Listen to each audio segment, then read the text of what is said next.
యువ అథ్లెట్లతోటి ప్రధాని Modi virtual meeting నిర్వహిస్తున్నారు. ఖేలో ఇండియా పైన ప్రధాని మోడీ సూచనలు చేస్తున్నారు. ఇప్పుడు ఆ లైవ్ చూద్దాం. ज्योग्राफी भी है और जियोग्राफी भी है, लेकिन फिर भी हम ऐसे खेलों में दुनिया में कहीं दिखते ही नहीं है। इसलिए हमें अलग अलग जिलों में ऐसी संभावनाओं को तलाशना होगा जहां किसी एक खास स्पोर्ट्स का इकोसिस्टम विकसित हो सके। और इसमें आज के इस कार्यक्रम की बहुत बड़ी भूमिका है।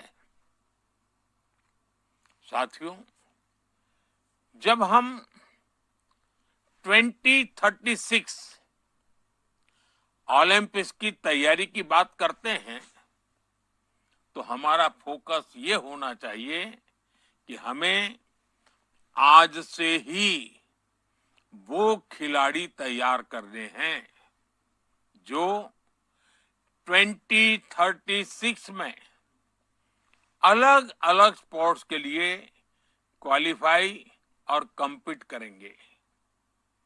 और इसलिए लाल किले से मैंने 5 साल की उम्र से 15 साल की उम्र के खिलाड़ियों की पहचान करने के लिए एक बड़े टैलेंट हंट अभियान का ऐलान किया है। और इसमें भी हमें केवल ये नहीं देखना है कि किस बच्चे की किस खेल में रुचि है, बल्कि ये भी देखना है कि कौन सा बच्चा किस खेल के लिए फिट है। हमें उस हिसाब से ही उस बच्चे को ट्रेनिंग देनी होगी। और मैं आप सभी को भरोसा देता हूं, इसके लिए सरकार की तरफ से जो भी सपोर्ट चाहिए, सरकार उसमें आपके साथ कंधे से कंधा मिलाकर चलेगी। साथियों, हमारी सरकार भारत में 21वीं सदी का आधुनिक स्पोर्ट्स इकोसिस्टम बनाने के लिए पूरी तरह प्रतिबद्ध है। आज स्पोर्ट्स यूनिवर्सिटी से लेकर आधुनिक ट्रेनिंग सेंटर्स तक देश में एक ऐसी व्यवस्था बनाई जा रही है जिसमें प्रतिभा को पहचानने से लेकर उसे दुनिया के मंच तक पहुंचाने तक हर स्तर पर सहयोग मिले।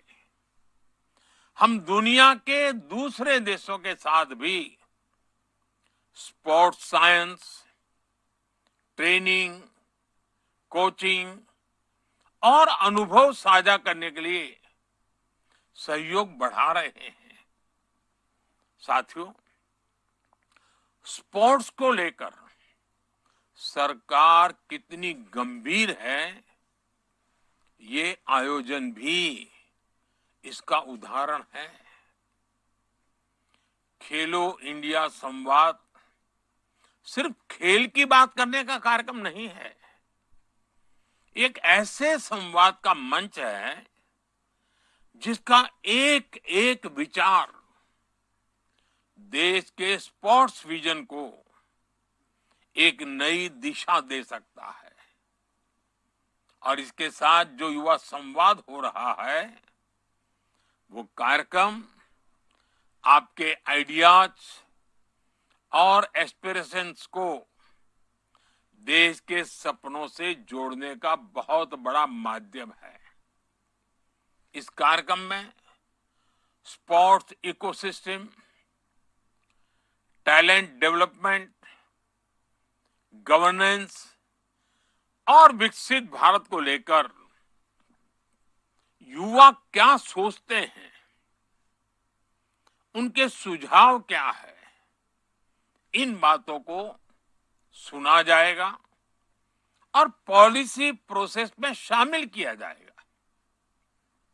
इसलिए आप सबसे कहूंगा कि जितना ज्यादा से ज्यादा हो सके इस मंच का सार्थक उपयोग कीजिए, नए आइडियाज आने दीजिए।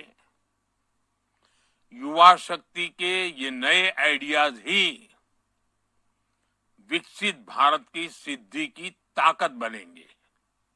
साथियों, हम अक्सर सुनते हैं, एक स्वस्थ समाज के लिए, एक अच्छी पारिवारिक व्यवस्था के लिए,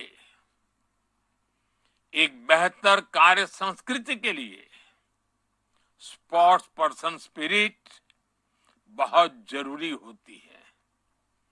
और ये स्पोर्ट्स पर्सन स्पिरिट खेल के मैदान में गए बिना सीखनी बहुत मुश्किल होती है।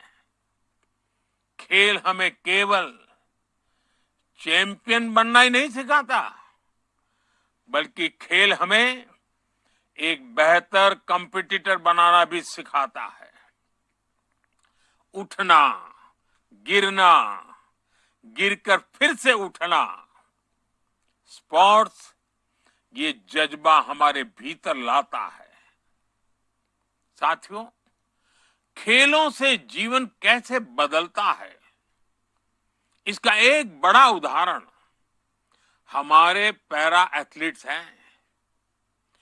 पैरा एथलीट्स को जब कोई मैदान में देखता है तो जीवन के बारे में सोचने का नजरिया बदल ही जाता है। और जब वो कुछ अचीव करता है तो उस एथलीट के साथ ही उसके पूरे परिवार को नई जिंदगी मिल जाती है। वो माँ बाप, भाई बहन जो अपने उस बच्चे को शुरुआती दिनों में संघर्ष करते देखते हैं, उनके लिए उस दिव्यांग खिलाड़ी की सफलता उनके सपनों को, उनके हौसलों को भी एक नई ऊंचाई दे देती है। साथियों, मैं खुद ऐसे प्लेयर से हमेशा इंस्पायर होता रहा हूं। अब जैसे आपने सबने नाम जो सुने हैं, आर्चरी में हमारी एक बेटी एक कमाल की खिलाड़ी है। नाम जानते हैं आप? शीतल।